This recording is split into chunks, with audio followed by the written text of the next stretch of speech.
지금 증시 변동성이 엄청 큰데 거의 뭐 반토막난 주식들이 널리고 널려 있는 상황입니다. 그런데 슬슬 움직이는 내부자 그리고 큰손이 보여서 이거 좀 괜찮은 신호인가 한번 살펴보도록 하겠습니다. 유의사항도 같이 얘기해 볼게요. 지금 대형주 기준으로 시총 1000억 달러 이상이면 100조 원 이상 되는 주요 주식 중에서 20% 이상 빠진 주식들 쭉 가져왔는데요. 지금 반토막에 가까운 대형주들이 많이 보입니다. 고성장주일수록 많이 빠져 있는데 몇 가지 정리해 볼게요. 여러분, 넷플릭스 반토막 난 거 아시나요? 아니, 이 세상에 이럴 수가 있나요? 진짜 아무리 그래도 와, 넷플릭스 정도의 주식이 원래 변동성이 좀 크긴 하지만 지금 고점이 690불이었는데요. 진짜 말 그대로 반토막 가깝게 났었습니다. 360불까지 갔었죠. 근데 제가 오늘 이거 왜 얘기하냐면 반토막 났다고 보자는 게 아니고 처음입니다. 처음. 넷플릭스의 공동 창업자이자 현재 CEO가 초기 멤버죠. 리드 헤이스팅스 요분이 공개 석상에서 처음으로 매입하기 시작해서 요게 주말간 기사가 났거든요. 제가 좋아하는 피터 린치도 책에 이렇게 말을 했어요. 내부자들이 주식을 파는 데는 다양한 이유가 있지만, 그래서 저는 주식을 내부자들이 파는 건 별로 신경 안 쓰거든요. 세금 때문에 팔 수도 있고 계획된 대로 팔 수도 있고 할 수 있는데, 매수하는 이유는 단 하나다. 기업이 좀 싸다, 저평가라고 생각하기 때문이다 라고 피터 린치도 말했는데 어느 정도 저도 이제 동의하는 편입니다. 내부자가 사는데 기업이 나쁠 이유는 크게 없으니까요. 물론 단기 주가 흐름하고는 별개의 문제입니다. 여러분도 아시겠지만 내부자가 산다고 저점 그런 건 절대 모릅니다. 그분들도. 그런데 보통 긍정적 신호로 해석이 가능하니까 한번 같이 보자는 겁니다. 일단은 지금 넷플릭스가 왜 빠졌는지 잠깐만 확인해 보면, 여러분들도 이번에 실적 보셨는지 모르겠는데 지금 안 그래도 외부 이슈들도 많은데 넷플릭스가 좀 실망스러웠습니다. 보시면 두 가지 이유죠.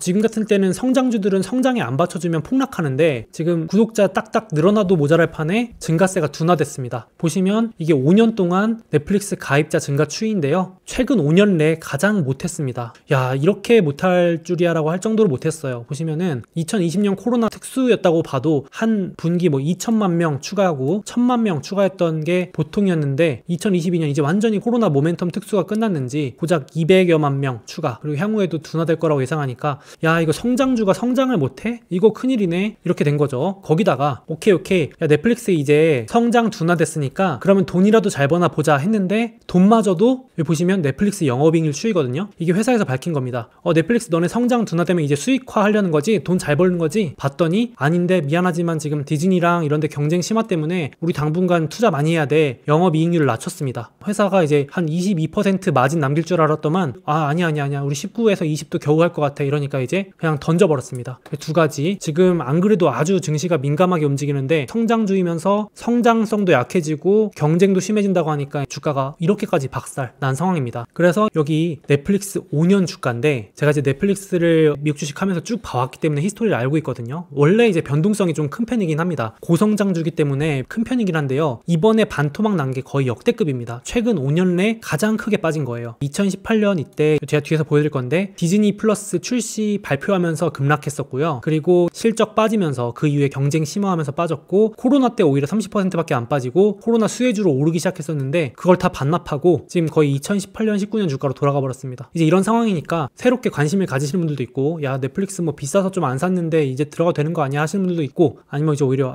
이거 당분간 어렵겠다 하고 파시는 분들도 있는데, 일단 고민하고 있던 찰나에 저도 이제 별로 관심이 없었는데 갑자기 CEO가 오랜만에 공개해선 처음입니다. 처음 매매했다고 해서 좀 더 살펴봤어요. 일단 넷플릭스 CEO가 어떻게 샀냐면요. 지난주 목금 폭락했을 때 그때 여기 평균 가격 다 나오거든요. 388불, 그러니까 370불에서 390불 사이에 10번 분할 매수했습니다. 그래서 얼마치를 샀냐면 5만 주를 샀거든요. 200억 원입니다. 약 200억 원. 그러니까 5만 주를 분할 매수했는데 10번 동안 한 200억 원 가지고 투자한 거니까 20억 정도씩 분할 매수한 거죠. 물론 수량은 정확하지 않지만 CEO조차도 물론 뭐 워낙 큰 돈이니까 그렇지만 자기도 바닥은 모르니까 분할 매수했다 이렇게 볼 수 있고, 이틀간 매수했어요. 일단은 CEO가 매수했다는 거는 나쁘지 않은 신호, 뭐 그렇다고 저점이라고 할 수 없지만요. 일단 이렇게 되는 신호가 들어왔고, 제가 그래서 궁금해서 좀 더 뜯어봤어요. 넷플릭스 CEO가 얼마나 지분 들고 있나 봤더니 초기 창업자이자 CEO죠. 20년 넘게 근무하고 있는 분입니다. 일단 지분이 1% 있어요. 넷플릭스 전체 1%. 생각보다 지분이 적더라고요. 그래서 지분 가지고 있는 게 500만 주인데 이번에 산 게 5만 주니까 크게 산 건 아닙니다. 막 어마어마한 돈을 들여 산 게 아니라 이분이 들고 있던 게 원래 한 500만 주였는데 거기에 5만 주 정도 자기가 가지고 있던 지분의 1% 살짝 더, 워낙 돈이 많으신 분이니까. 그래서 크게 영향을 줬다기보다는 이제 이분이 샀다는 그 자체에 긍정적으로 해석할 수 있을 것 같아요. 그래서 개인 주주에서는 최대 주주에 가깝고 15번째 15대 주주 정도 됩니다. 또 그 전날에 다른 이슈가 있었잖아요. 되게 유명한 펀드 매니저인 빌 에크먼, 리틀 워렌 버핏이라고도 불리는데 넷플릭스 급락하고 비슷한 시기에 CEO가 산 시기에 매수를 했죠. 사자마자 밝혔죠. 나 넷플릭스 샀다 이러면서. 그러면서 주가가 일시적으로 급등하기도 했었는데, 이게 주의해야 될 점이 헤지펀드가 샀다 그래서 무조건 따라 사거나 추격 매수하면 위험하거든요. 이분들은 단타도 치시고 해지라 그래서 말 그대로 공개하지 않은 포트폴리오도 많아요. 그래서 이 사람들을 하는 걸 그대로 믿으면 안 되는데, 그래도 빌 에크먼은 약간 투자를 집중 투자하는 편이거든요.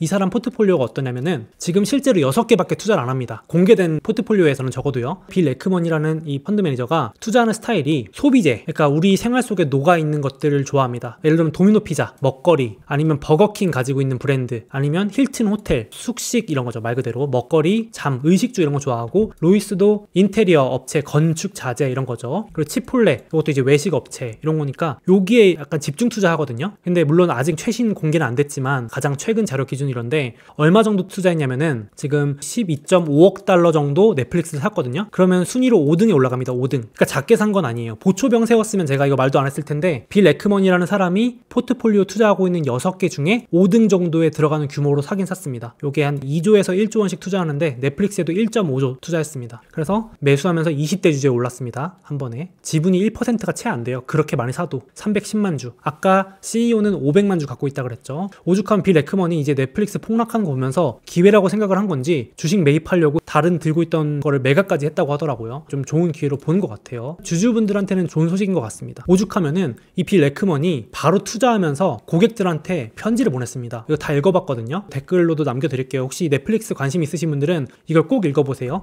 이 사람이 왜 여기에 투자했는지가 상세하게 나와 있습니다. 근데 이 빌 에크먼은 넷플릭스와 유니버셜 뮤직, 즉 스트리밍 쪽을 상당히 좋게 보는 사람이거든요. 오죽하면 올인한다, 나는 스트리밍에 올인한다라고까지 여기 표현해놨거든요. 이분이 안 그래도 우리 유니버셜 뮤직 스트리밍 업체죠. 여기도 투자하고 있었는데 넷플릭스까지 이제 보유함으로써 우리는 스트리밍에 올인하게 되었다. 너무 기쁘다. 이렇게 밝혔고요. 왜인가 봤더니 역시 인플레이션 때문입니다. 자기가 봤을 때는 스타벅스든 도미노 피자든 이렇게 먹거리도 요금 인상, 인플레에 대응 잘할 수 있는 기업이고, 스트리밍이야말로 구독료 따박따박 받으면서 인플레이션에 대응할 수 있는 비즈니스 모델을 가지고 있다. 사업 구조가 좋다. 이런 하락은 자기가 봤을 땐 장기적으로는 기회다라고 말을 하더라고요. 그래서 인플레이션에 대응하는 포트폴리오로 좋다라고 해서 매수 이유를 밝혔습니다. 그러니까 저는 넷플릭스는 보유하고 있지 않아요. 지금 사실 넷플릭스 말고도 빠진 주식들이 너무 많아가지고, 그쵸? 더 살 돈이 저도 이제 현금 아껴놓고 있는데 어떻게 될지 몰라가지고, 지금 정말 넷플릭스 반토막 났으니까 넷플릭스 좋게 보시거나 째려보시는 분들한테는 고민할 수 있는 기회가 또 된 거죠. 좋게 보시는 분들은 막 이런 자료도 말씀하시는 거예요.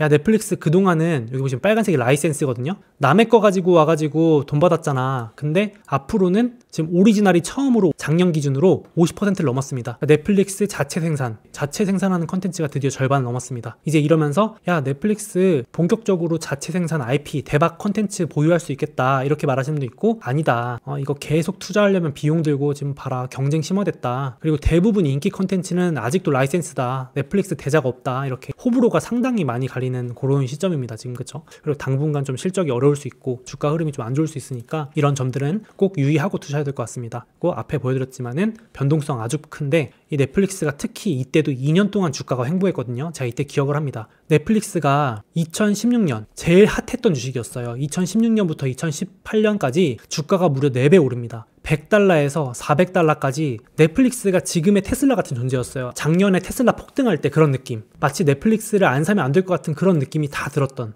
모두가 넷플릭스를 극찬했던 시기였어요. 이때 미국 주식시장에서는 그랬었는데, 딱 그러고 나서 갑자기 2018년 중순부터 갑자기 요때 고점에서 디즈니가 진입을 발표합니다. 이 시점입니다. 제 책에도 있는 내용이에요. 2018년 중순 갑자기 디즈니가 본격적으로 진출한다고 발표하니까 꺾이기 시작하고, AT&T를 포함한 통신사 이때입니다. 이때 막 여러 방송사들이 스트리밍 하겠다고 뛰어드니까 이제 폭락하고, 그 다음에 실제로 실적도 빠지면서 주가도 빠지고, 이러면서 2년을 횡보합니다. 고점에서 경쟁이 심해지니까 미래를 위해 더 많이 투자하고 홍보 마케팅 돈 써야 되니까 기대치만큼 못 벌게 됐다. 2018년도 그랬습니다. 금리 인상기든 아니든 간에 성장주들은 이렇게 당분간 이익 안 안 나오고 투자 경쟁 심하다 그러면은 주가를 확확 빼버립니다. 이때 막 30-40% 빠졌습니다. 그러니까 지금도 되게 비슷한 상황이고요. 그래서 고성장주 투자는 항상 이런 것들 유의하고 투자하셔야 됩니다. 지금 아마 CEO나 빌 에크먼 같은 사람들은 좀 길게 볼 수 있으니까 저가 매수라고 생각하고 유입이 된 것 같습니다. 참고하시면 좋겠고요. 또 테슬라 캐시우드가 간만에 재매수 시작했습니다. 혁신 분야 펀드 매니저 대명사인 캐시우드, 요즘 민심이 안 좋더라고요. 유망주들 다 빠지니까. 근데 그래도 캐시우드라는 분이 테슬라를 일찍 발굴해서 어쨌든 주 종목이 테슬라인 건 맞잖아요. 다른 종목으로는 제가 잘 모르겠는데 이분이 지난주부터 다시 매수 줍줍을 시작했습니다. 그래서 주주분들한테는 나쁘지 않은 소식이잖아요. 물론 캐시우드 그 펀드는 막 단타기 때문에 또 이랬다가 또 언제 팔지 모르고 이러지만, 근데 워낙 요즘 민심이 안 좋으니까 욕먹는 게 뭐냐면은 사람들이 뭐라 그러냐면요, 이때 샀다 그러니까 야 캐시우드 이때 700불에 테슬라 팔아놓고 왜 800불에 다시 사냐, 바보네 바보, 이러면서 지금 막 비아냥거리더라고요. 이때 2021년 8월에 캐시우드가 그 테슬라 주식을 팔기 시작했거든요. 이때 막 뉴스도 나왔어요. 그래서 왜 파냐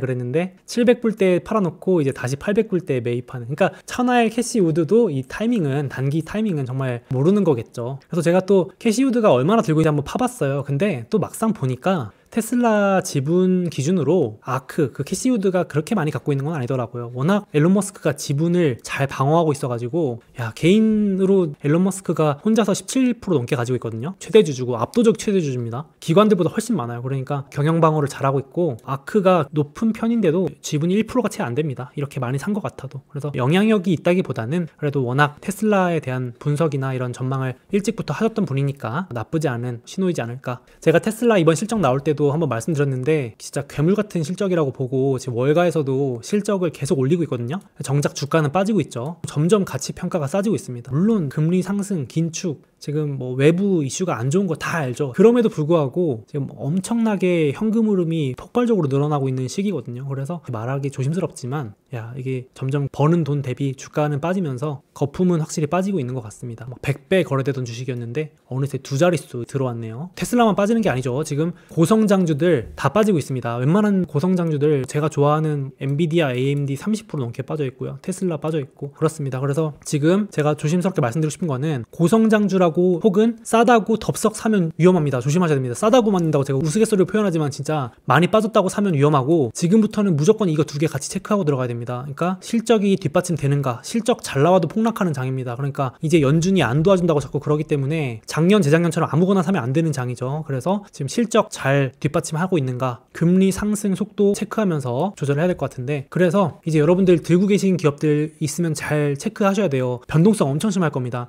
그래서 알파벳 같은 기업도 실적 잘 나오면 애플처럼 막 급등할 수도 있고요. 저도 깜짝 놀랐습니다. 막 마소 이런 것도 막 마이너스 5% 빠졌다가 다시 급등하기도 하고 난립니다, 지금 장이. 그래서 실적이 웬만큼 잘 나오거나 확신이 없으면 견디기 힘들 정도의 변동성이기 때문에 차분하게 좀 대응할 것 같은데, 알파벳, 스벅, AMD, 페이팔이 2월 1일 화요일 장 마감하고 실적 발표고요. 엑슨모빌은 장 전에 발표합니다. 그리고 페이스북, 메타, 퀄컴 수요일날 발표하고요. 아마존, 유니티 뭐 이런 기업들, 그리고 9일 디즈니, 엔비디아 뭐 이런 식으로 쭉쭉쭉 있습니다. 그래서 지금부터는 투자할 때 반드시 실적은 꼭 체크를 하셔야 됩니다. 특히 고성장주 들고 계신 분들은 이거 같이 체크하고 투자했으면 좋겠고요. 그래서 정리 잠깐 해보면은, 보통 저점 내부자 매수는 긍정적인 신호인데, 그렇지만 제가 관찰해본 결과 내부자가 샀다 그래서 확실히 오른다, 이거는 말도 안 되는 얘기고요. 추격 매매 이런 건 조심하셔야 됩니다. 그나마 빌 에크먼은 장투하는 편, 그래서 나쁘진 않은 것 같고, 그럼에도 불구하고 지금 이 두 가지 앞서 말씀드린 것들 체크 필요할 것 같습니다. 저는 그래서 이런 남들이 뭐 샀다 이런 것보다도 지금 같은 경우는 더더욱 잘 아는 주식을 떨어질 때마다 사는 게 차라리 낫지 않을까. 이번에 여러분도 느끼지 않으셨어요? 내가 잘 아는 주식과 모르는 주식이 어느 정도 윤곽이 잡히지 않으셨나요? 떨어질 때 더 살 수 있으면은 내가 잘 아는 주식인 게 맞거든요. 그런 주식만 지금 더 그냥 수량을 늘리는 게 낫습니다. 떨어질 때마다 그냥 사야지 하면서. 저 잘 때 막 예약 매수 걸어놓는 경우도 있거든요, 밑에다가. 그런 경우도 있는데 괜히 막 싸니까 단타 쳐야지 이러다가 큰일 날 수 있습니다. 그러니까 잘 아는 주식 위주로 했으면 좋겠습니다. 더더욱이요, 더더욱. 옛날처럼 막 아무거나 오르는 장세가 아니니까요. 돌아오는 주는 실적 발표가 제일 중요할 것 같아요. 지금 알파벳부터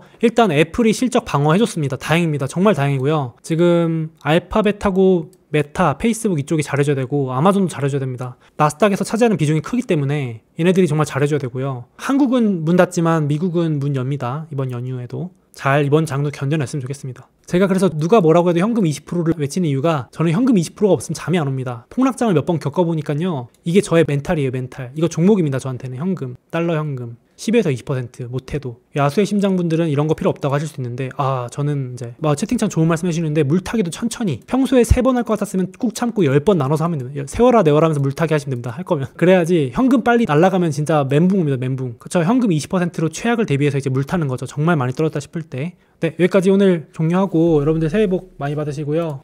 또 기분 좋게 맞았으면 좋았을 텐데 좀 아쉽긴 하지만 새해 복 많이 받으시고 즐거운 시간 보내세요. 가족들과 또 행복한 시간 보내시고요. 새해 복 많이 받으세요. 잠깐 제 책과 다이어리를 받을 수 있는 이벤트를 진행하고 있으니 주목해주세요. 이베스트 투자증권 온라인 계좌 보유하시고 이벤트 신청하시면 매매 수수료를 0.07%로 우대받으실 수 있습니다. 당연히 실시간 시세도 무료로 제공됩니다. 그리고 저의 책을 드리는 이벤트도 있는데요. 계좌 개설하실 때 이벤트 코드에 소몽 입력하시고 딱 100만원 이상만 해외 주식 거래해 주시면 모든 분들께 이 책을 증정해 드립니다. 한 가지 팁인데요. 50만원어치 주식을 샀다가 50만원어치를 팔면 100만원 거래 금액이 바로 채워지겠죠? 게다가 제 투자 다이어리를 받을 수 있는 이벤트도 있는데요. 이미 타사에서 해외 주식 하고 계신 분들도 있으시죠? 그 해외 주식을 이베스트로 옮기시면 제 투자 다이어리와 함께 최대 100만원을 받으실 수 있습니다. 뿐만 아니라 500만원 이상 해외 주식 거래를 하시면 아마존, 테슬라, 넷플릭스 등 미국 주식 한 주를 랜덤으로 지급하는 이벤트도 진행한다고 하는데요. 와, 아마존이나 테슬라 당첨되면 정말 좋겠는데요. 마침 미국 주식 해보려고 하시거나 추가로 계좌 개설하실 거라면 이런 혜택 누리시면서 투자하시면 더욱 좋을 것 같습니다.